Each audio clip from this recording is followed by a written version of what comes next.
trip back. How does it feel to come back to your college town after it's almost been a year, yeah? Yeah, in December it will be a year. Yeah. How did it feel to see all your friends? It felt really nice to see all my friends. They're all doing well. Yeah. Huh? So they're all doing well. They're all doing really well, and you know, the next step of their life is either in the workforce or, you know, military or grad school, which is cool. Yeah. It's like it's how it's supposed to be. Nobody's falling on hard times. No one's stripping. No one's stripping. You don't know. Well, we don't know if they're stripping or not. So, but yeah, it was really good to see everyone. Feel the atmosphere. San Diego has a different feel than Los Angeles. Let's say Miramar Air Show, October 2nd. Oh, my birthday! October 2nd. I'm gonna be turning 26 years fucking old. You're almost 30. You almost 30, huh? I'm 18. Your titties are probably 18 inches. Oh, look, it's a plane right there. Hey, get out of the fucking... Oh, that's a bird. Stop trying to kill me, man. That's an eagle. Can you pay attention to the fucking road, please? Oh, look at that thing. I don't want to fucking look at that thing. You swerving into the fucking lane. He'll adjust. Yeah, he'll adjust when he slams into us. When you slam into them. I'm still trying to live. That's what we don't have here. We don't have a lot of, you know. I guess we really haven't talked about anything else we did. We went to Ballast Point. We hit up a couple of breweries. We went to Green Flash, to Ballast Point, and those were the only two we went to because the Reckless one, the Reckless one was closed. The one across the street from the Ballast Point, they were closed on Sundays. The garage one. The little garage one. That would have been cool to see. Yeah, and then we hit up Rigoberto's. Oh! Everett got fucked up on their habanero salsa. Fuck, man. I was kind of mad too, because there's a sweet taste to that burrito. And she had a shrimp burrito. Yeah, and I couldn't taste nothing after that fucking sauce. I told you not to fucking eat it. What's up, guys? Thank you for joining us in another episode of Through the Glass Table. We're on the road, as you can see, coming back from a little vacay in San Diego. And you know you had a good time when none of your clothes match. Check it out. This weekend we watched The Visit, which was directed and written by M. Night Shyamalan. And it's gonna be really good talking about it soon. A shout out to David for letting us stay at his place, and also Patty and George Rivera's. Yes, for housing two broke motherfuckers. Yep. Really generous people who can make situations like this possible. And you know, when plans fall through, certain amazing things happen, and we had a really good time.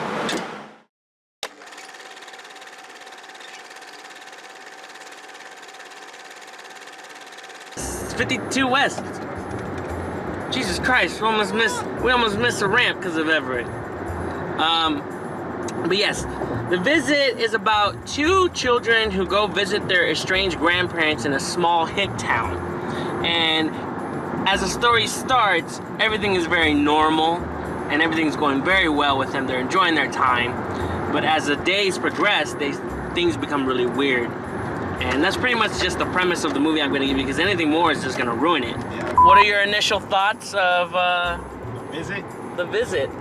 I imagine The Visit is like, what I think about The Visit is like if a teacher had a really stupid kid in their class and they always turn in really dumb homework, and then one day they just turn in a really decent essay. And they're just like, wow, good job, kid.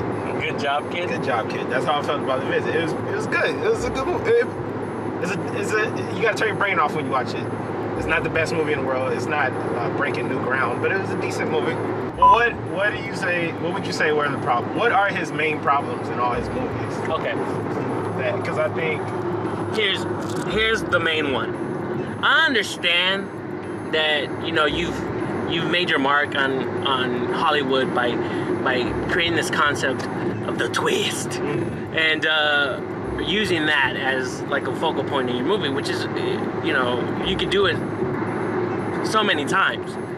But then it seems like he was putting too much emphasis on that. Like, you remember The Happening? Remember that bullshit? I didn't see that one, but I know the twist was that, spoiler alert, it was the the trees were killing people. Yeah. Like every movie had a twist, but it became like to me his problem is he focuses so much on that he forgets to write everything around it and make it interesting. And it never works. And it's done in like a documentary style. Like the children are like amateur documentary. Oh well, the girl is an amateur documentary maker. Documentarian.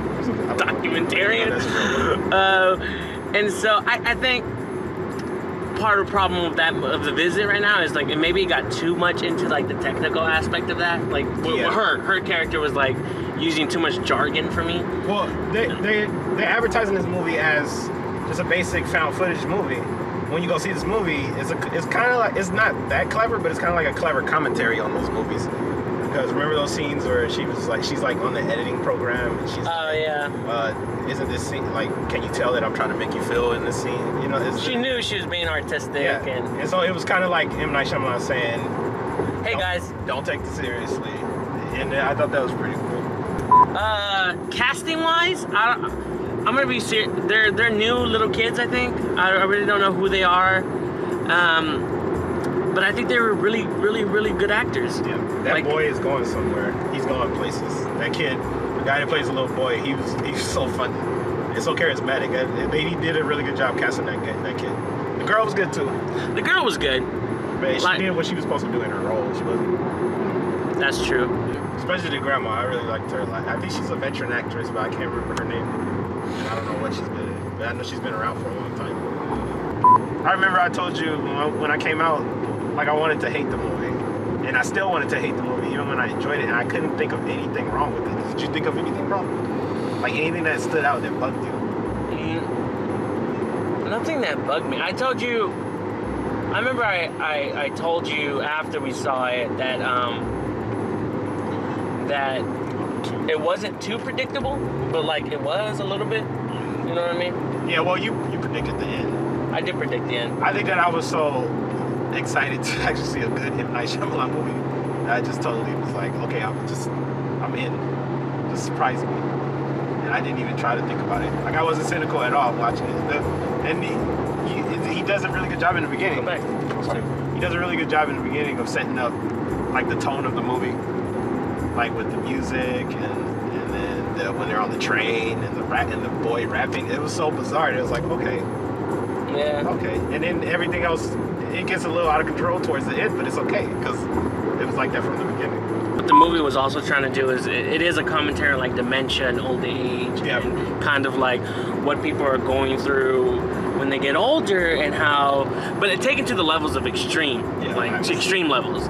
And so it's kind of just interesting to see how the characters navigate that their grandparents are old and they're forgetting things, and that's part of the weird aspect of the whole movie. That's like the spectacle of that movie. Like, but what did you think of the twist in this movie?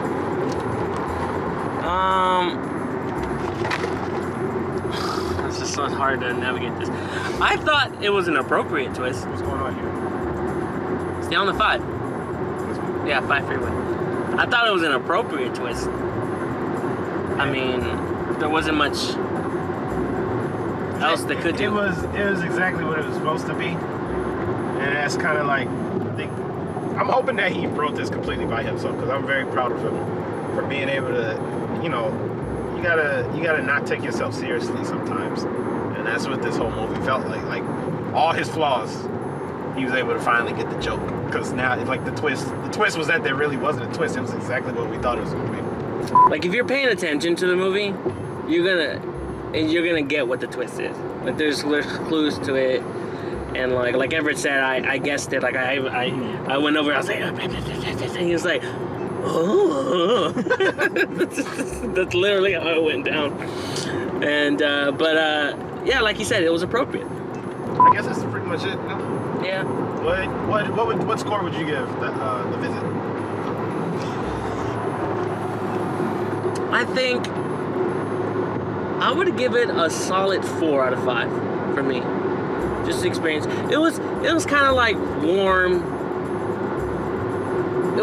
It gave me some feelings seeing a really good M. Night Shyamalan movie. Fucked up. What? No, stay on 5. No, you're fine. This is the 5. Okay, sorry. God. Everett's always interrupting me because he's always lost. Okay, I give it a 4 out of 5, just for the pleasantness of the movie and the simplicity. Same. I give it 4 out of 5. It was exactly what it was supposed to be. It hit all the marks. I wanted to hate it so bad, even after we were done, and I just couldn't think of anything to hate about it. He just made a good movie. So good, kudos to him, and I hope he continues to be like that.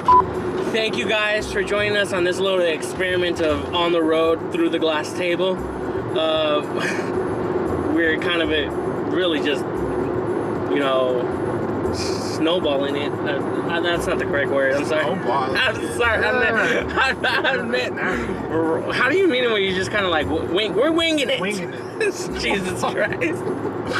As always, guys, thank you for watching, and please subscribe and follow us, and we'll see you next time. Bye.